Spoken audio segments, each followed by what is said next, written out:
Good evening, ladies and gentlemen. Sorry for the delay here. System crashed just as we were about to start the stream going.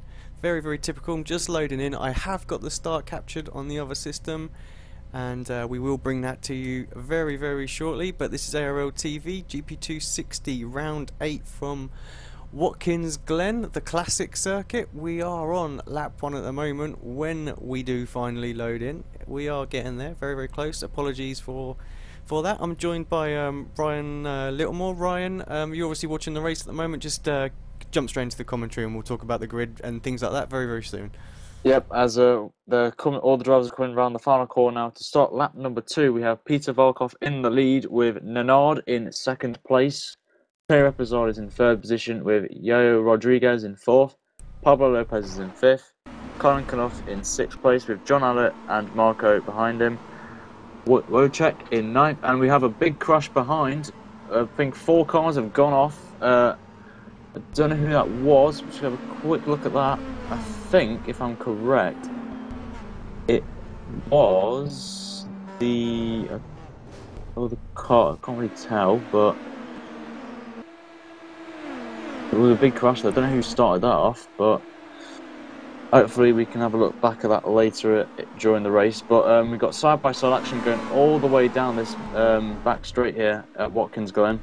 Obviously, this race is going to be about who can stay behind the other drivers. This is basically slipstreaming territory.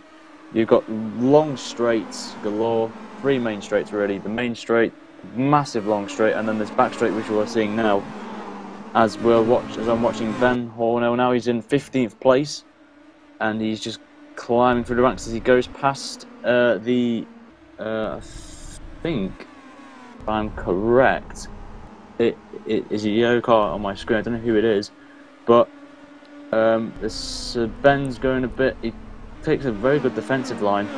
He keeps 12th place as we're going to go up the track as we're going to go on board with Nenard now in second place, who's keeping Peter under pressure here for the lead. And Peter Volkov's going to be in a bit of bother here as he's got, I think, about 6 cars behind him, all behind each other on slipstream. So he's going to have a hell of a task to keep these drivers behind him. As the top 6 are pulling away from, I believe it is Lee, who's about 3 seconds off the top 6. So he's going to have a bit of a bother as well, because he's got about 4 to 5 cars behind as well. As Volkov is I think he's about half a second ahead of Nenard at this stage, as he comes around the final corner to start lap number 4. And there's nothing really to separate these guys at the front.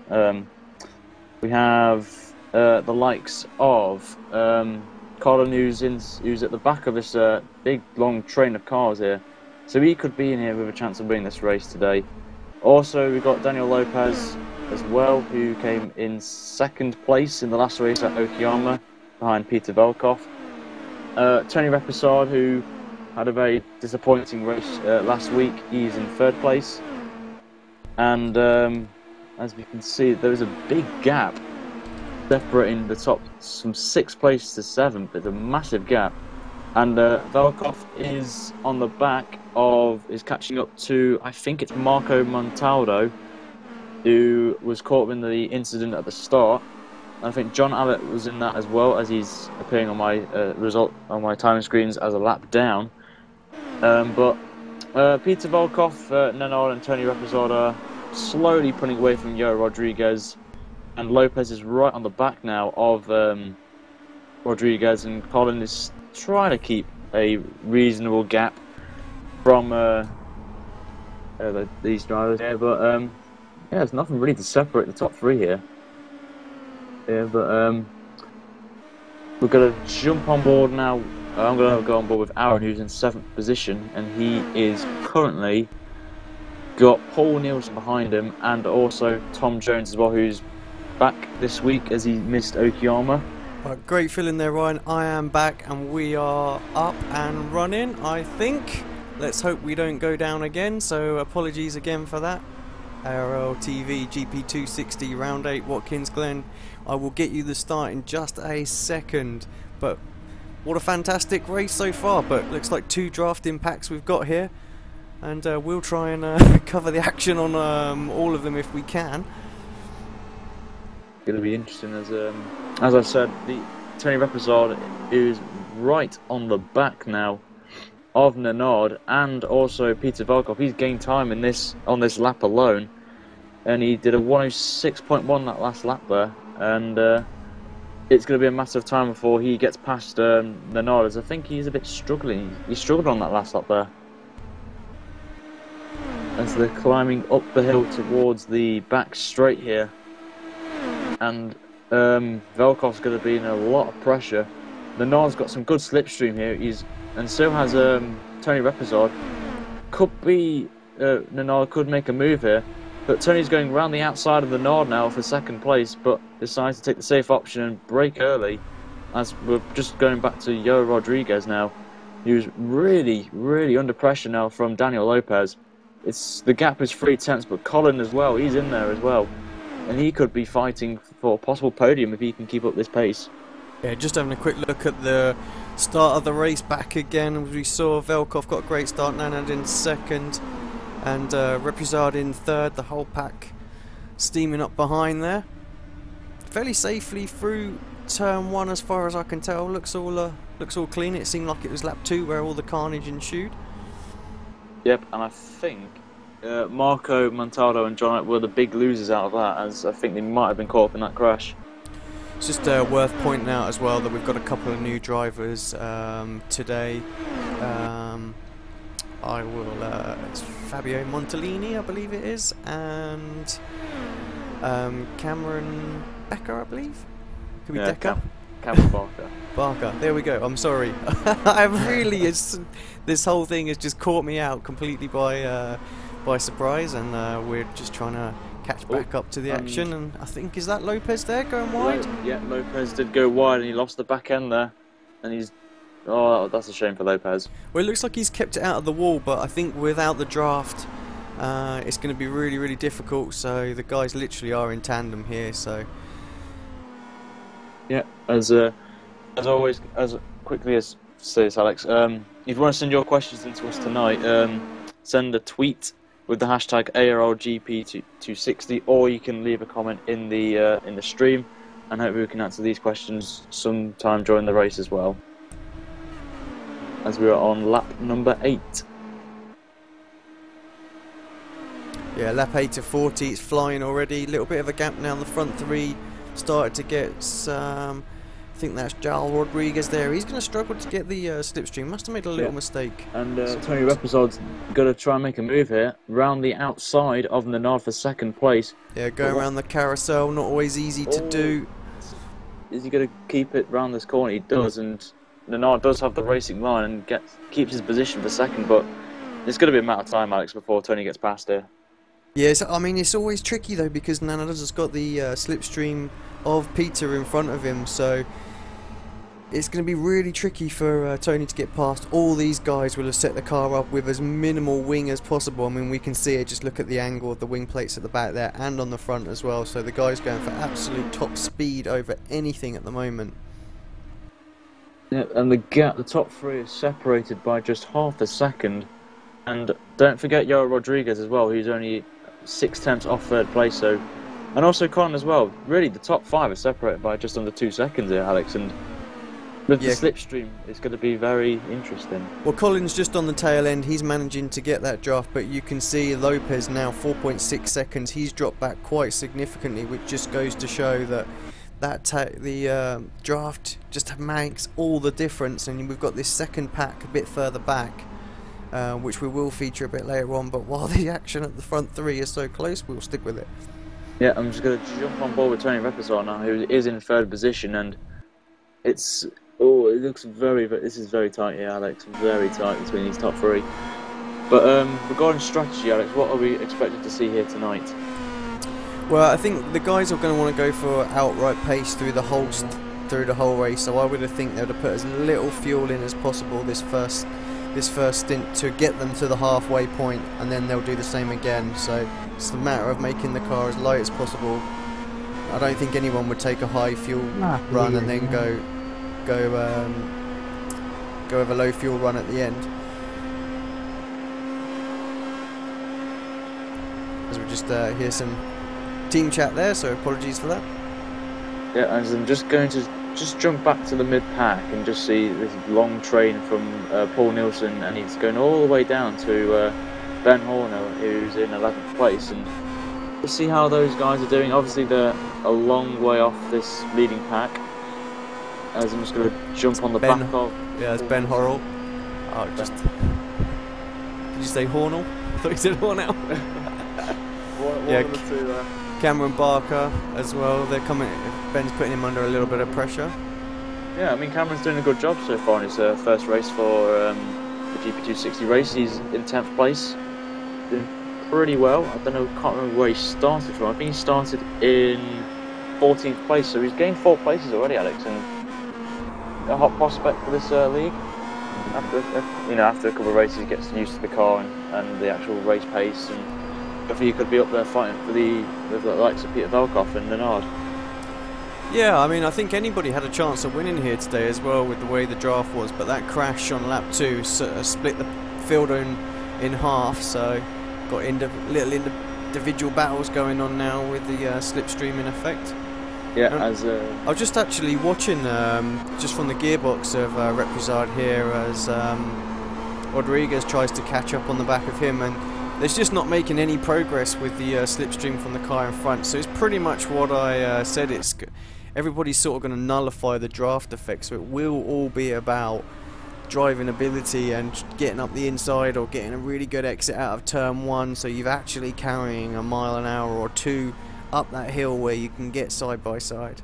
But I just want to point out as well, Alex, Daniel Lopez is obviously not in this train of cars, but he is slowly gaining on Colin Knuth, and that probably could be the only reason why in this first part of the track, this tight, flowing, twisty section, these top 5 drivers are going to be obviously putting a lot of pressure on Peter Velkoff, and while they're squabbling for position and trying to get into slipstream, Daniel Lopez could possibly gain a little bit of time during this first part of the track, and then obviously he does lose out a big time on this back straight here.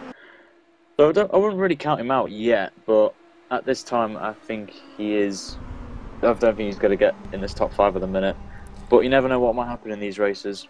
We'll see what happens during the pit stop phase. I think that's going to be the key point, because drivers obviously won't all pit at the same time, and others will be in the pit stalls for longer as well, so we'll see how that all pans out.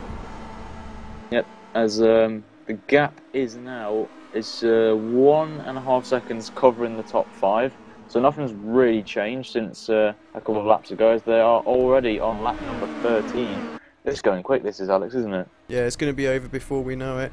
Yeah. So, and it's pretty much as we were as well. The packs still separated and everybody drafting each other.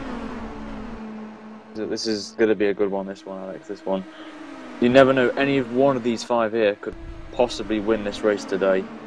But what's interesting as well is that none of the front runners have got a teammate to work with. That would have been really, really key in this race here. If, say for example, John Allett had been with Tony, as Nenad goes a little bit wide around the carousel, Tony up the inside, that's a place there. Yeah, that's a good move there from Tony Repussard there, and Stephen Butler made a tiny mistake there, and it costed him big time there. Yeah, he was trying to have a little look straight back. I think he needed to jump straight back, but he has not managed to make it through. But yeah, as I was saying, it's all about the teammates, and neither of them have got one that they can work with here, so it's going to be a straight out battle. The guys obviously would have come in at the same time on pits and had that draft effect for the whole race, but now it's going to be an individual battle, so we're going to see how it's going to work out. I think it could be a very exciting pit stop battle that we're going to witness. Very interesting here, because you don't know when these guys will be pitting, and maybe some of them might have been running maybe about 10 laps of fuel or maybe 15 laps, while someone could be running maybe 20 laps of fuel. So you never know what to expect there, and I think possibly with the drivers who are pitting, who've got very short fuel runs here, could possibly lose out to some guys who have got maybe who have put 20 laps of fuel in at the start. So you never know what's happening. None of these guys know what strategy the others are on, so it's going to be very interesting, and they've got to get it absolutely pinpoint perfect if they're going to jump their opposition in the pit stop phases. Yeah, no one will be taking tyres this time round. Just be straight off splash and dash in the pit stops phase. As Rodriguez goes a little bit wide, Cunniff perhaps got a chance to make a move, but seems like just wasn't aware of it there and didn't take advantage of it. Falls in behind Rodriguez. I think already these guys are going to catch back on the draft and soon catch up with this pack. Yep, as Paul Nielsen and Tom Jones having a good squabble for 7th position. The gap was 4 tenths, but Paul Nielsen did pull another 2 tenths on Tom in that last lap. So the gap there is around about 6 tenths of a second. Other notable battles going on. We've got Wojciech 11th place. He's got Ben Hornhill behind him. He's about 7 tenths behind. And then another second behind Ben, we have Liam in 13th place. Fabio and Hugo having a good battle for 14th place. Notable drivers who are lapped down at the minute: John Allett, Lee Thompson. He's having bad luck this season. Really, I think he got caught up in that incident as well on lap number 2. And also Marco Montado as well, who is a lap down as well. And the top drivers are on to lap number 16 now. The gap is still 1 tenth separating Velkov and Repussard, with Nenard now 4 tenths behind the leader. As they're coming up this uphill section, it's just basically flat out this part of the track, isn't it, Alex? That's it, pedal to the metal, get in that slipstream, and don't duck out until the very, very last minute. I think the car in front is getting some rear draft effect as well, which is also helping push the leader on. So as Nenard, Tony Repussard's going, he's attempting a move here. Yeah, round the outside again, the carousel. I think he might have it done there. He's drifting round the outside. Got the move done. So whether he's going to have the run, Peter's going to have a fantastic exit out of this, and this is where he needs to jump straight back again. Yeah, he's got the move done there. It's a good move there from Tony Repussard to take the lead. Round the outside, around that carousel section. But Velkov will probably come back at him anytime shortly on that back straight, as he's still on the back of the diffuser of Tony Repussard for the lead. Oh, this is going to be good. These two are going to be squabbling for the lead, but don't forget the other 3 competitors in this pack of Nenard, Rodriguez and Colin as well. And it looks like we've lost Lopez there as well. Yeah, Lopez. I think Lopez has had an incident on track. He's a lap down. Not sure what happened to him. Anyone reading the chat will know for sure. But yeah, we'll leave it at that. As it looks like Velkov's going to try and do the same thing as Tony did on the previous lap, but Tony's having a nice clean line through the carousel section, and Velkov has gone a bit too wide there, and Nenard is now on the back of him, and Nenard could possibly try and make a move on the next lap, as Daniel Lopez has retired from the race as he's just left the session. So a pretty disappointing race for him. So he'll hopefully he'll bounce back next week, hopefully.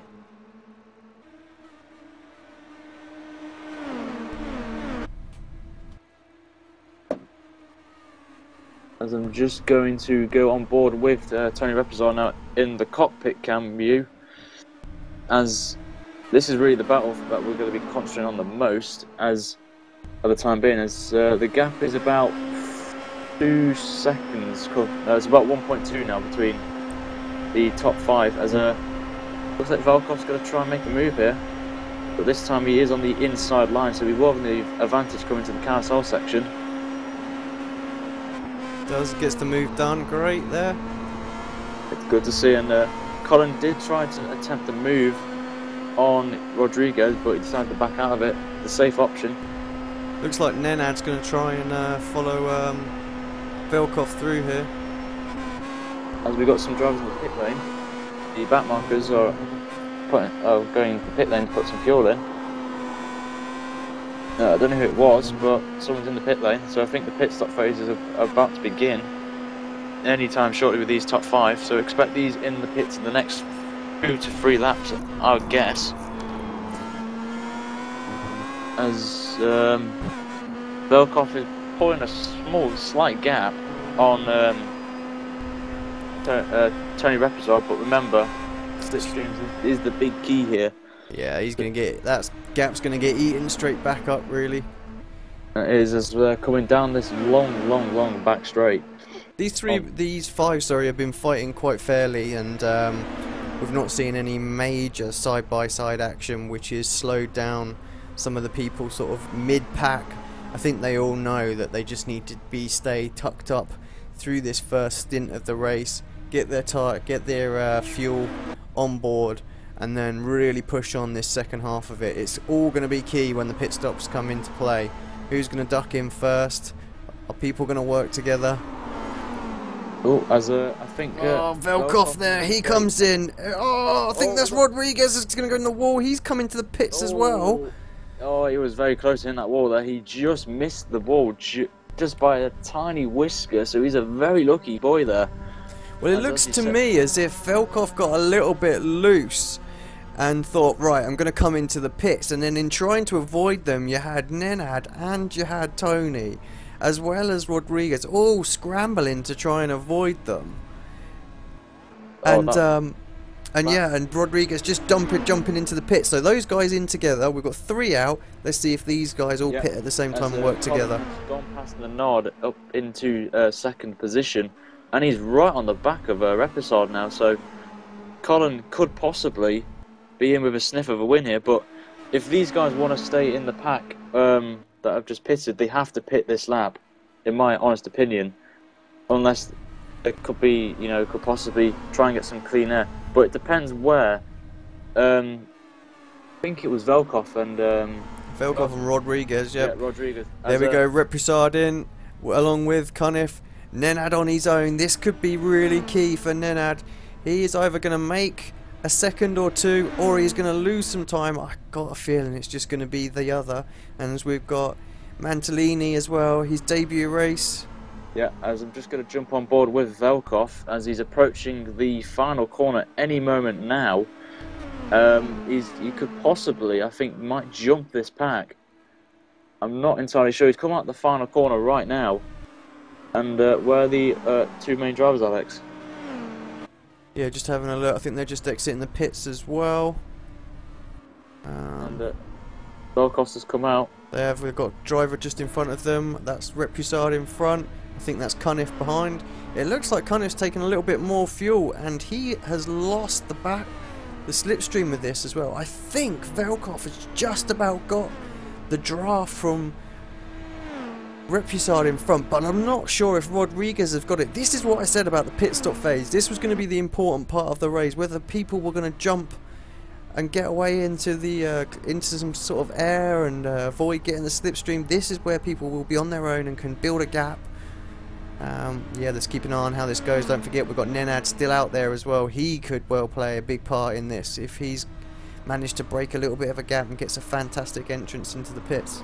Yeah, I think he's probably fueled his car to the maximum here, Alex. I think I'm very interested. He has not pitted. I really am surprised. So he could possibly, the only advantage he's got possibly is he's got clean air, so he won't be in any traffic, so he won't lose out a lot of time. But the only issue he has is the slipstream. Yeah, it's a major factor as well. I mean, we saw there from Lopez in the chat as well that he just couldn't keep up in the end, and he was trying too hard, and this is why he bought the car in the end, because it's just fighting a dead duck. So whatever the expression is, a dead horse. Bernard went a bit wide out of the penultimate corner. I wonder if he's going to pit. No, he's not. He's staying out again. So he could possibly... Well, this is going to be very interesting, as the gap between him and the next car behind him, which is Paul Nielsen, is 10 seconds. But the big key one, Tony Repussard, who will technically be second once Paul pits, is 28.5 seconds behind the Nard. So it will be a very, very close answer once the Nard pits. Whenever that will be, we will never know. Yeah, Repussard's got his teammate in front of him as well, so I shouldn't imagine Alec will hold him up too much, and they might try and work together to build a little bit of a gap from Velkoff here. Good jump on board with Tony Repussard, who is in third position, and someone's come out in front of him. Is that a lap car? No, that's his teammate Alec. He's in front of him.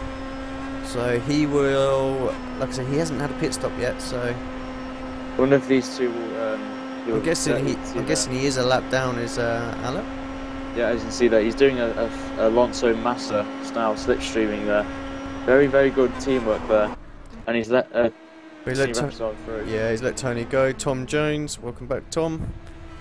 Nice to see his alarm clock went off. Fair play to the Australians that have to get up at silly o'clock in the morning to take part in this.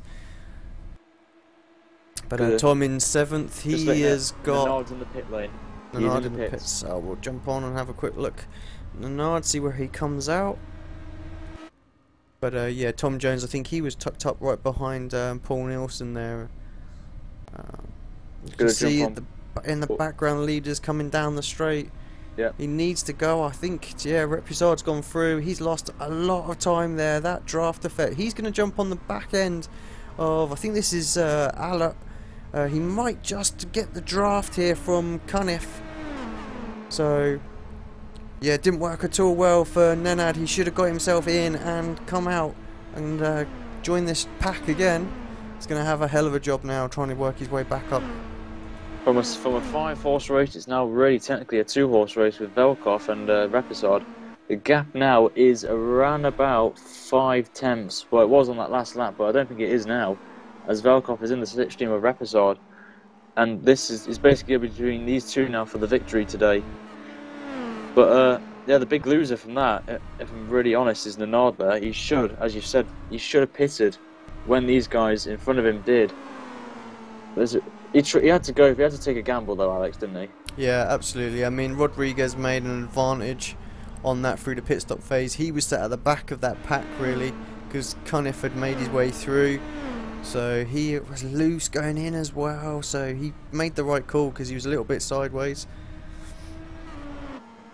It's nice to see one of the Ocean Racing cars coming out the pits as well. They've not really featured this season, but Cameron Barker, welcome to GP260 and the Ocean Racing team. Nice to see it on the grid. It's very good to see I think all the teams are here today. As you can see, Velkov is going. Thinking of a move there on Tony Repussard, but not really. He doesn't have the top speed as much, so he had to back out of it. But he did have a good exit out of the carousel there. But he's not that far off. I think he's about a tenth and a half off Repussard here. Yeah, we're just watching the battle actually as Nenad's slowly making his way up to the back of Cunniff. He's definitely caught that slipstream, so these guys are going to be battling as well. But let's just take a quick look at the fight up the front, as it looking rather tasty. Yeah, Repussard just holding off Velkov, 0.2. Velkov's got nothing to worry about behind now, so he can be completely focused. How the roles have reversed from just 1 week ago, where it was Repussard all over the back of Velkov. And actually, just in our interview channel, we've got Marco Montaldo, a retiree for today. Let's just quickly drag Marco up here after we see if Velkov goes for a move. He does. He's looking down the outside into the carousel. Never easy. Side by side. But no, he decides to back out of it. It's good driving there from Peter Velkov, but he gets back onto the inside. He has a very, very good exit out of that carousel there, Alex. Yeah, fantastic exit. He's going to be side by side. Repussard covering the inside again, though. So Tony's obviously lined that carousel move up a few times as well before he got it round the outside. Fantastic move. Absolutely delightful to see. That has to be the overtake of the season so far. Tony was totally caught sleeping there. He thought he had the line covered. Velkov, thank you very much, round the outside. Yeah, that has to be probably one of the best overtaking moves I've ever seen on a sim racing game, in my opinion. Oh, and there's contact. Oh, what happened there? Yeah, a little bit of contact, and it looks like actually Tony come off worse. Velkov now on his own. He will not have to worry about the draft behind him. Now it's all about the guys working together to see whether or not they can catch Peter Velkov up. But let's grab Marco Montaldo up into the commentary box, and he can tell us a little bit about what it's like to race out here. Good evening, Marco. Terrible luck for yourself today. Tell us a little bit what happened, so we didn't quite catch it on camera, and tell us a little bit about what it's like to drive this track and car combination. Oof, very unlucky night, first I want to really say sorry to John that I hit because I was chasing him too close and I lost my breaking point. I hit him and I ruined his race and another guy race. I don't know who was, but I'm really sad for that. I prepared the race very good. I also made a race test run with Petr Velkov, Joao, and I done almost 100 laps, and in the race I do the bad thing I can do. Oh, just as your teammate gets a little bit sideways going through the carousel there, manages to hold on to it. I take it you're in talks with your teammate at the moment. What's his thoughts? Can he get on the back of Repussard and get past? I don't know. Sorry, the question I don't understand. Sorry, yes. Your teammate, can he get up? Can he catch up Repussard and perhaps try and make a move for second place? I hope that, because we have a really good set and we can do fast lap even at the last lap. So what was the challenges of building the setup this week, with taking in account this is a very slipstream orientated track? Sorry, what was the difficulties in building the set? What did you have to focus on with the layout as it is? I only focus on the terrible draft of the track, and I decided to build the less wing setup that I can do. I was running 13 wing behind and 16 ahead, and that allowed me to get a good draft and can make a pass.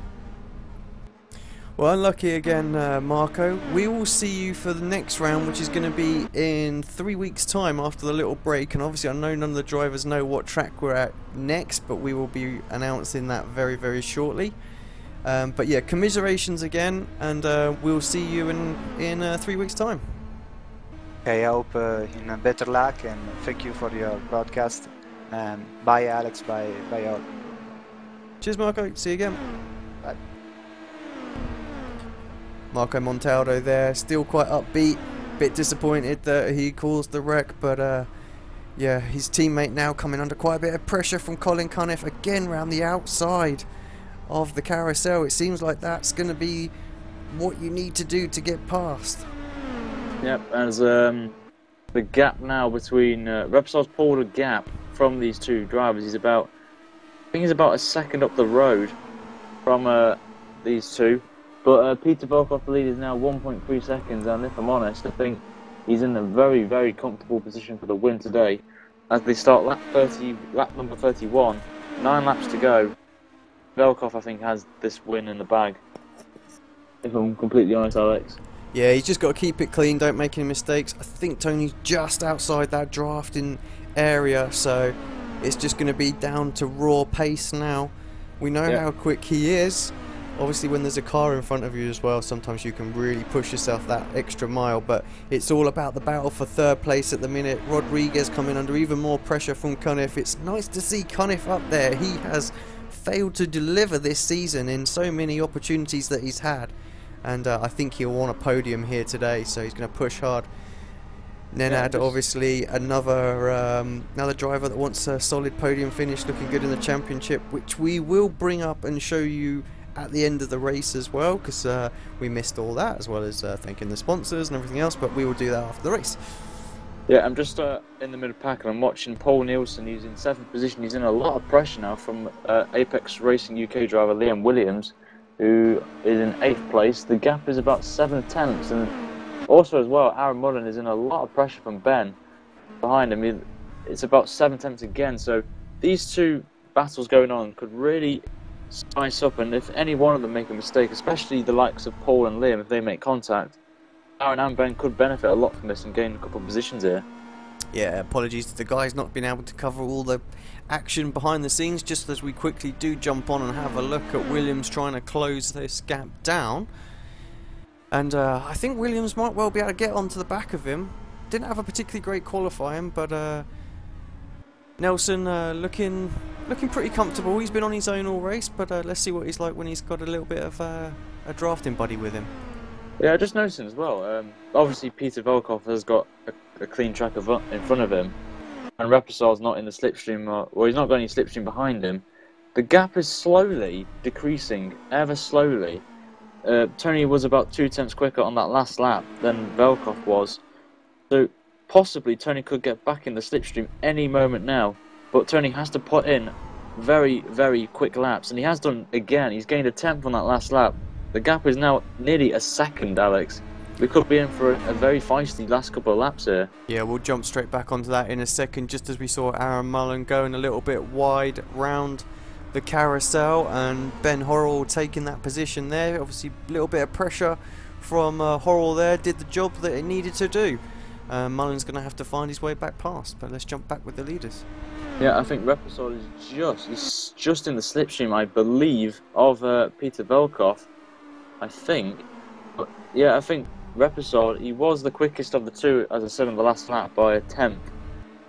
And I think he is gaining very, very slowly, though, as he's not in the full slipstream effect of Velkoff's diffuser. But we've only got about 6 laps to go, so this could be very interesting, as Repussard's trying to get the back end absolutely right. He doesn't want to lose it at this point, as what happened to him last week in Okayama.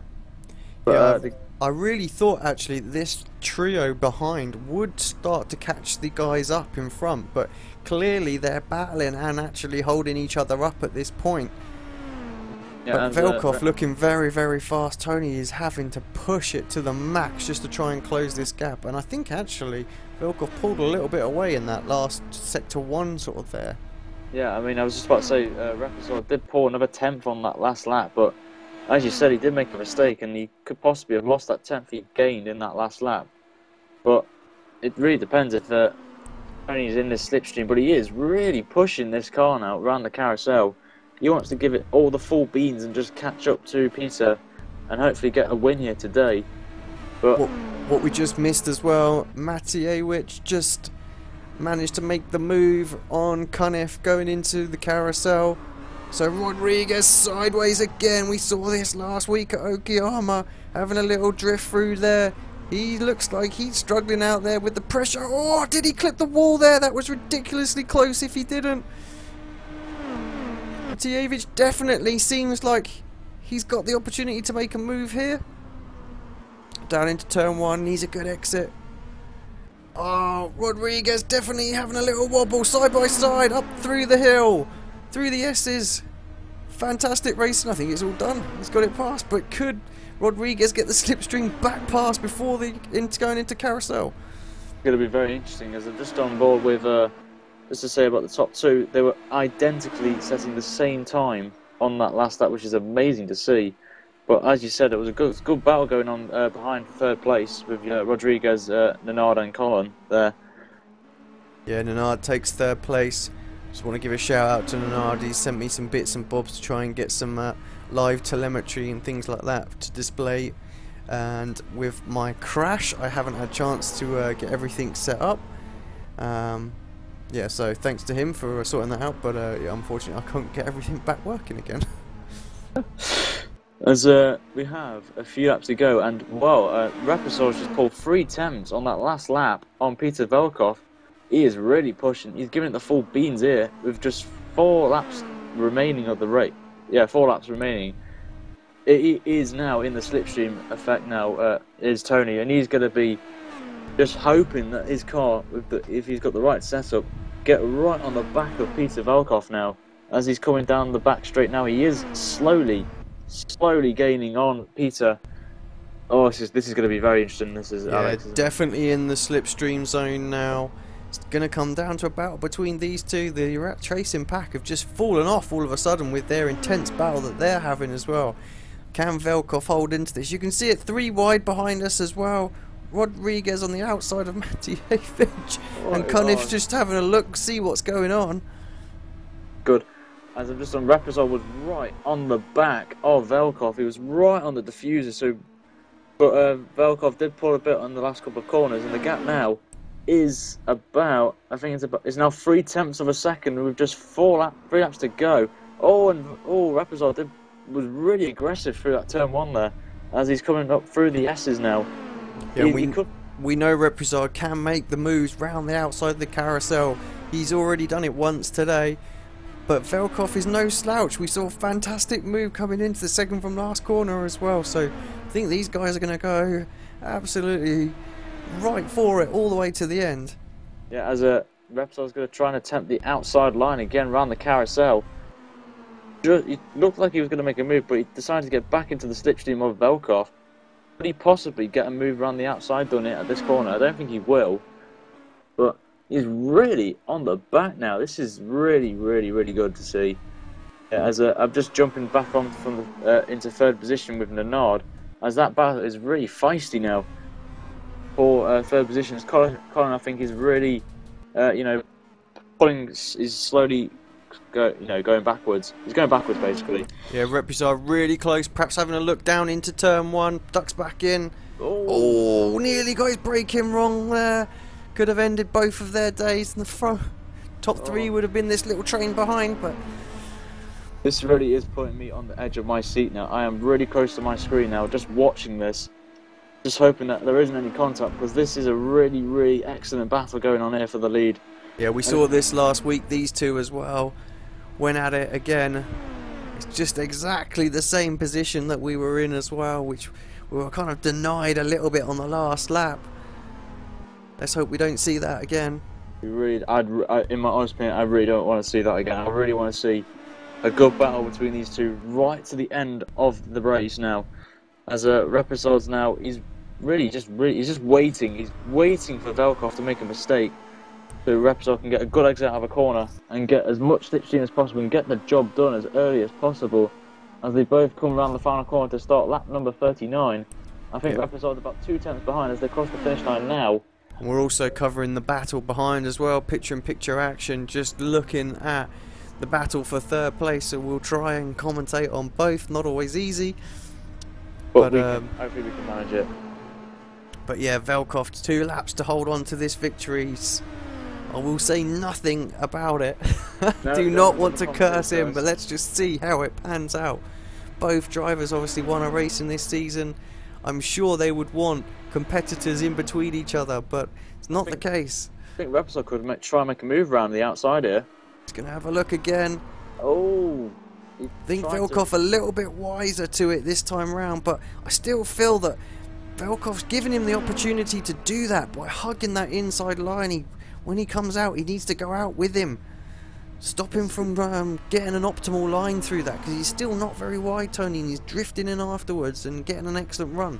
He's really, really pushing this car. He had to do that to catch up to Peter Velkov as they both cross the finish line to start the final lap of this race.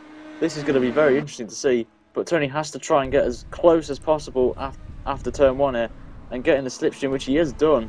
He's really on the back now, Alex, as they're approaching the S's in the long straight here. This is where it could all happen. Nenad as well, Nenad Rodriguez and Colin Cunniff still single file, tucked up in the draft. I'm not sure that one's going to change in order, but we might well see an overtake here. Last lap, it's now or nothing for Tony. I think Tony could try and make a move around the outside here. He's in the slip, he's right on the back now of Peter Velkov. Is he going to make the move around the outside? He has to brake as late as possible, and I think he's got the move done. This looks very, very close. We know how good Velkov is round the outside of this next corner, and he is going to have to do it again round the outside. Tony has the line into this corner side by side. Oh, this is going to be very interesting. Who's going to brake late? And Velkov's done it again. He's gone round the outside. Fantastic drive in.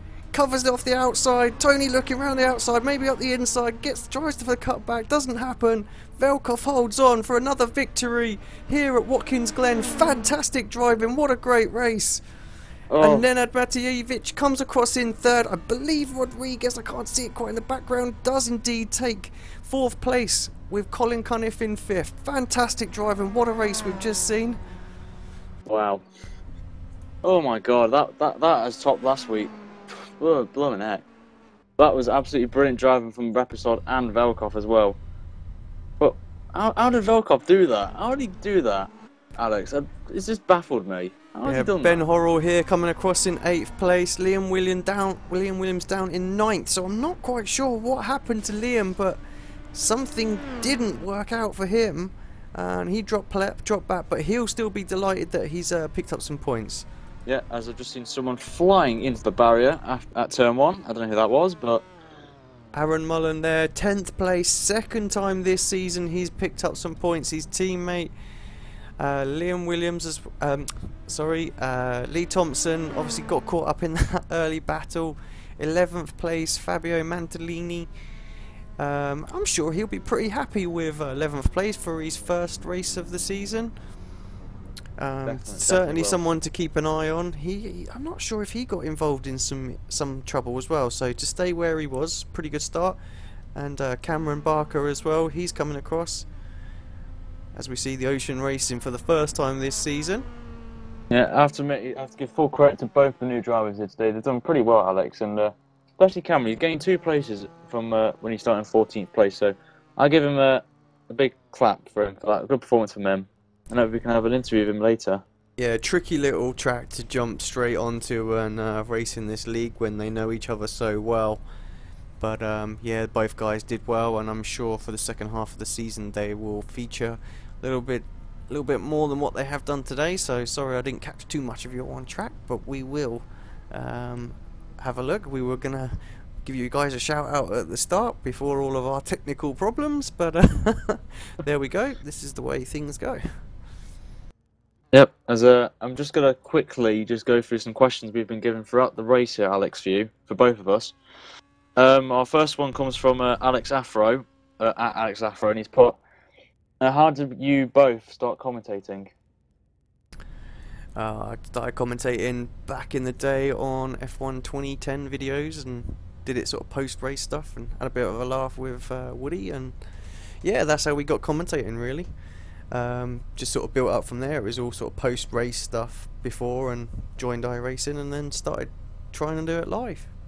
Yeah, and to answer that question, I just started doing commentaries since October on just some F1 videos on my YouTube channel, and then been given the great opportunity by Alex and the ARL team to have a go at commentating I did one V8 race, and this is my second GP260 race, so I'm really enjoying it, and thank you to Alex for giving me the opportunity to do this week as well.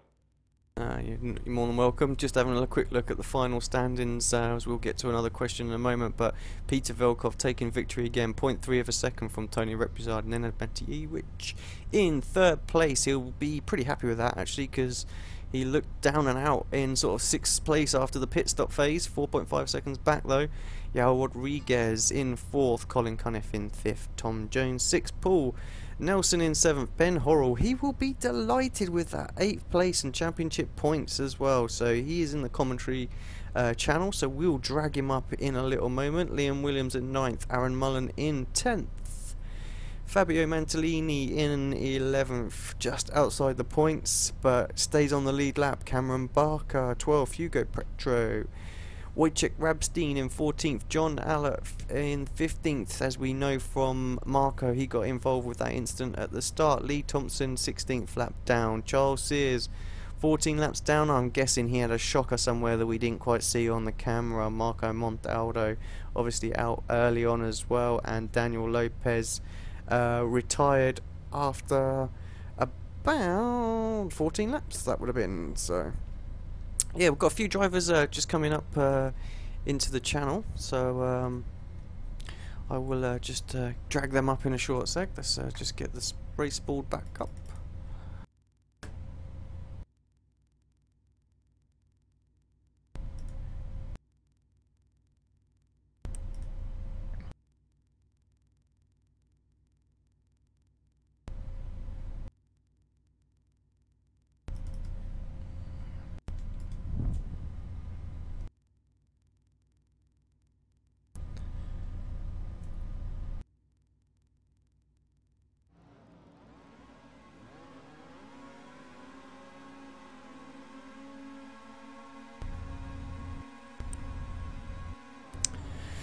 Right, I will be back with you guys just after a short break. And we'll get some interviews. Take your hobby to the next level with a quality racing rig that works great with a PS3, Xbox 360, and a PC. The GT Omega Racing Simulator is compatible with a wide range of steering wheels, including Logitech, Fanatec, Thrustmaster, and more. The GT Omega is available now worldwide by going to www.gtomegaracing.com.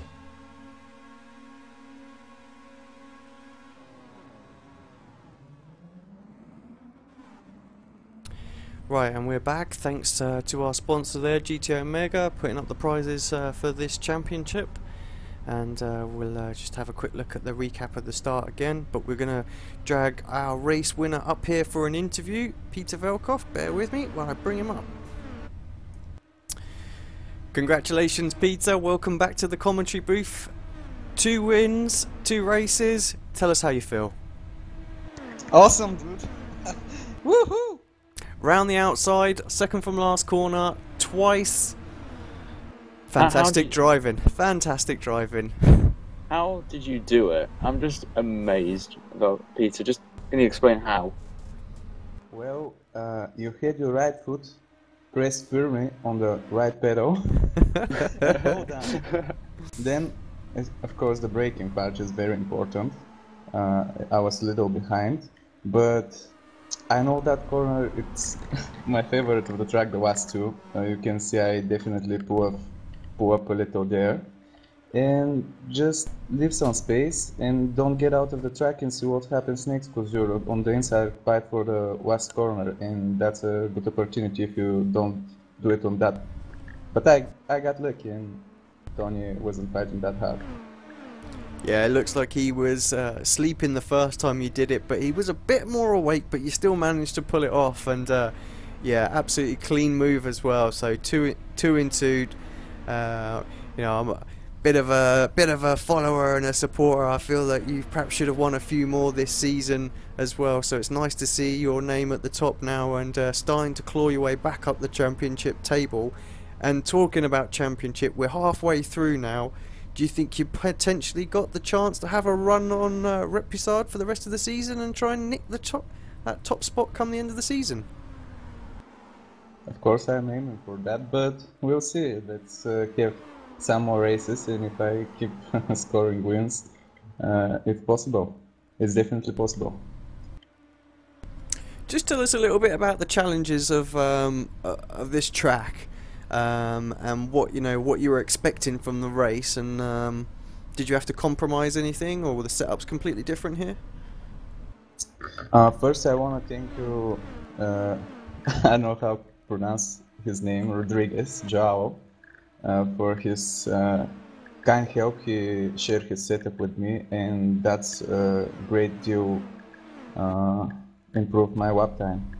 And I expected here to be a Russian roulette for the lead, but it was better than I hoped. And yeah, I expected the pit stop to be a key moment, but it turned out Tony made it faster than me, and I was a little frustrated that I was behind. But I decided to give him some pressure, and yeah, it turned out right. Well, we're not entirely sure where we're at in 3 weeks' time. We're all going to have a little mid-season break now, but what are you hoping for the rest of the season now? I hope to win again. Good answer. Yeah, well, congratulations again, Peter. Fantastic driving. Great move. Definitely one I marked down as a move of the season so far. So we'll see if anyone can top that, and we'll see you in a few weeks' time. Yeah, Thank you very much. Many congrats, Peter, as well. Thank you, guys. Have a nice evening, night. Cheers. Cheers, mate. Right, who have we got down there at the moment as well? I would like to have a word with Colin. Yep, Colin. Let's drag Colin up. Good evening, Colin. Hello. Not a bad little race from you today, I have to say. You didn't have your trademark mistake. What was going wrong today? I did. I lost 3 seconds in the pits. I mowed down my lollipop man. Ah. I had to reverse back. So I was about to say somewhere you got to do something somewhere. Yeah, so the lollipop man got it. Yeah, I lost about 3 seconds, and that's what lost me to Tony, because I was right behind him going into the pits. But yes, I did that, and then I lost that, and then I was behind Joe. And then we had a good race after that, the 3 of us. Yeah, it looked like a bit of a heated battle, and you seemed to gain some places in the pit stop phase. I mean, how difficult is it to hold on when you're the guy at the front of the pack? Well, that was actually why I pitted with Tony. I was going to go for another couple of laps, but I knew that I was going to be the guy in front, and with Nenad behind me as well, I just thought, right, I'll get in behind Tony, come out behind Tony, and then that way I'll keep getting the draft as well. So I knew another lap around, I knew I'd lose at least half a second. That was my plan. Just whoever's in front of me, just pit at the same time as them, and then that way I don't lose out. But you run the lollipop man over and it all went out the window. Yeah, I'm going to have to say sorry to him for breaking his legs.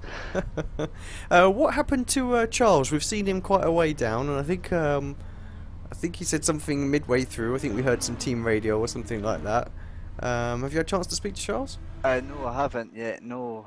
Well, I mean, I don't know if you've seen the forum, but he's a bit limited this week. He's actually in a bar in a hotel at the moment rather than at home.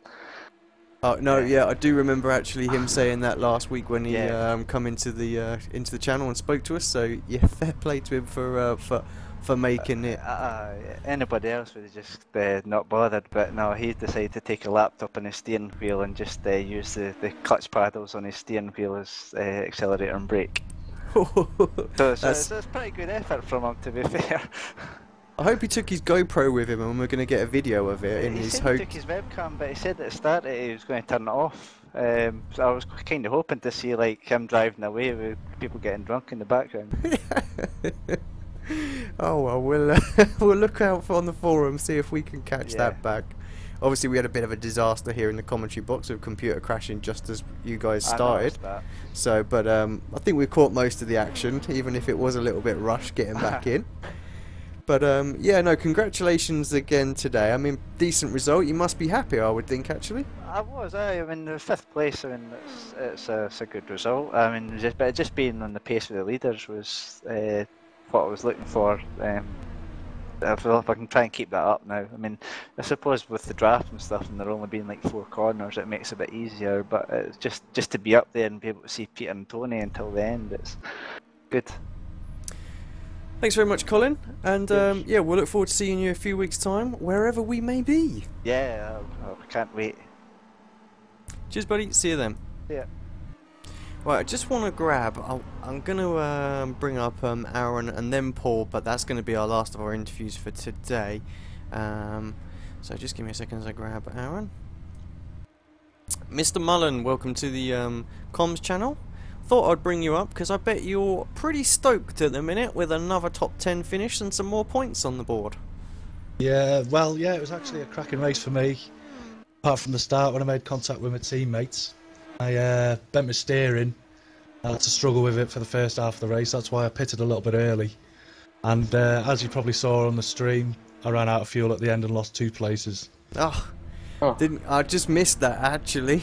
So much going on the on there, but I wondered what had happened actually. But 10th place and could have been 8th. It should have been 8th. I actually let Ben Horrell pass me a few laps before the end, try and save a bit of fuel in his draft. It didn't work, as you could see. And when I seen Liam spin a couple of laps from the end, I thought, get in there, I've got an extra spot. But it didn't pan out how I planned, so it's unlucky for me, but still happy to be in the points. I just want to give a shout out to Ian. My father-in-law is watching tonight. Hello, Ian. Oh well, there you go, and you managed to get an interview as well. What was the chances of that? Hello, Ian. Welcome for tuning in. In fairness, thank you for tuning in. So it's always nice to have an additional viewer on here. All right then, lads. I'll see you later. Alright, mate. Bye, Take mate. care. Can't wait to see the replay. See you in a few weeks. Bye. Right, let's just quickly grab Paul, last person up. Hi, Paul. Welcome to the comms channel. Tell us a little bit about your race today. What happened? I think you were the first car behind all the mess on lap 2, if I'm not mistaken. Yeah, hi guys. I'm not sure which mess that'd be because I think there was a couple of messes in those opening laps. There's a lot of excitement.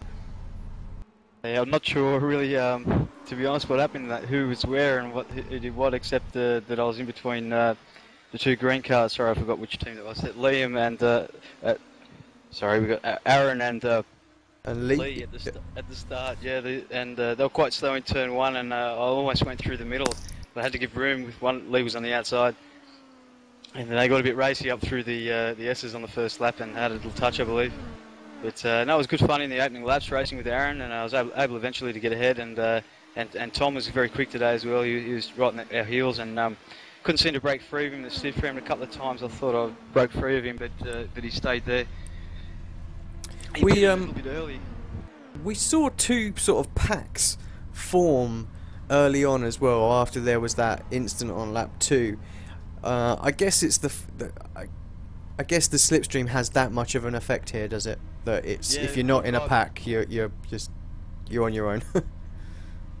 It was unfortunate for the Arden team today because I definitely had the race pace to be at the front, but I had a bad qualifying coming from I think 18th or 17th. That made life hard, and by lap 2 or 3, I had a 9-second gap to that lead pack, and from then on in, they only pulled out about a tenth, 2 tenths, sometimes 3 on me each lap, and at the start I'd made a bad decision and taken off a little bit of wing from what was my preferred setup here, thinking that I'd just run casually with the lead pack and I'd let them do all the hard work. I knew there was going to be a couple of quick guys. I thought I'd just tow along with them. The slipstream's been very strong this season, as we've seen. But once I'd lost that 8 or 9 seconds, it was a bad choice not having the wing, and I would have been a lot quicker with my regular setup because I had no one to draft, and I was just stuck really dragging Tom along. But he pitted first. I pitted I think 3-4 laps after him, but he managed to be right on my tail again. I got a little bit greedy. I wanted to break away and deny him any drafts, so he didn't have a chance at it. But really, I probably didn't need to because I had a bit of pace on him. But I had a little spin, which let Tom get past, and I tried all I could and just got him there with a lap to go. I think if there was one more lap, or if Liam hadn't have held me up a little bit there and blocked me when I got past him, I'm pretty confident I would have got Tom. But that was how close it was. It was good fun. He deserved the place because, as I said, I was greedy and tried to break away. With obviously Arden have got new driver today as well, so it's nice to see two cars on the grid. So with that in mind, obviously Fabio just outside the points today, but he definitely looks like he's got some pace on him and could get some points. So Arden thinking about a late run for the constructors. I haven't worked real closely with it's Fabio, I believe, and I'm not familiar with the guy, but look, I'm not sure what qualifying time he set, but I know he was in front of me, so good. He had a reasonable getaway, but unfortunately I think I saw him off to the side after a couple of laps, so it was bad luck for him today, but I'm sure we can work together and pull something out of the hat for the second half of the season. Right, well, a few weeks breaks now, so you're ready for the second half of the season. You're going to come back all fresh, and we're going to see you on that podium at some point. Yeah, it's exciting week to week, going to some tracks that we maybe haven't run for a few seasons, or we don't normally run at all in the official series, so it's making for very exciting racing, and even when we're at familiar tracks it seems to produce a unique race, so we're having a lot of fun. I can't wait for the next one. Thanks guys. Well, thanks Paul, and we'll look forward to seeing you back on track in 3 weeks time. Cheerio. Right, Ryan, let's just wrap up today then. I have to say, another fantastic race. Had its highs and lows, including, you know, crashing computers and all sorts of things. It all kicked off today, didn't it? Yeah. Oh, it's just been a pleasure once again to be part of the commentary for tonight's race. This is just top last week's. Just that last lap. Yeah, fantastic round the outside. Certainly a moment that's going to stay in with this series, and I'm going to have to make sure both of those moves get into the final championship summary video that we will inevitably produce. But yeah, Watkins Glen, always a cracker, and it's been that again. Championship standings, I'm going to leave and address that on the next race now, but if you want to take a look at them, jump on to ARLTV.com or ARL-TV.com, shall I say, and just look in the leagues, GP260, you'll see it there. But while I'm here, just let me give a shout out again to the sponsors. GT Omega Racing, Leo there, obviously supplying all the rigs and wheel stands for this championship. SimNewsDaily.com, helping promote this championship as well, so check him out. And don't also forget to follow us at Apex Racing UK on Twitter and Apex Racing League, as well as ARL-TV on Twitter for our actual coverage, tweets and updates as well. And also just to thank Apex Racing League for hosting, getting us to do the commentaries, and just basically managing this. It's been a great half of this championship so far.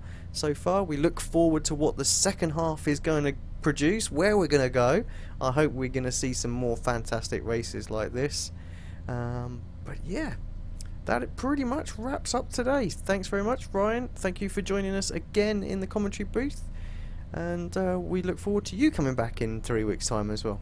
Yeah, it's been an actual pleasure to be here tonight, and hopefully have a good 3-week break and hitting the town and do a bit of partying. So nice little break. But I hope you have a good 3-week break as well, Alex. As well. Yeah, we'll do. And just to all of our viewers, thanks for tuning in. We will see you in 3 weeks' time. From Ryan and myself, Watkins Glen, it's a good night, and we'll see you then. Good night, everyone.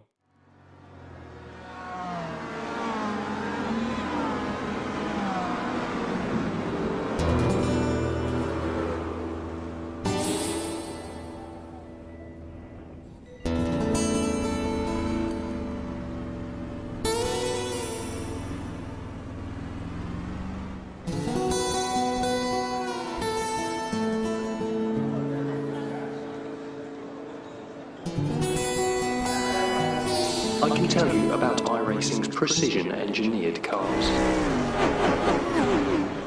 I can tell you about iRacing's authentically detailed tracks. I can tell you about iRacing's incredibly satisfying physics. But what I can't tell you is what it's like to be part of this.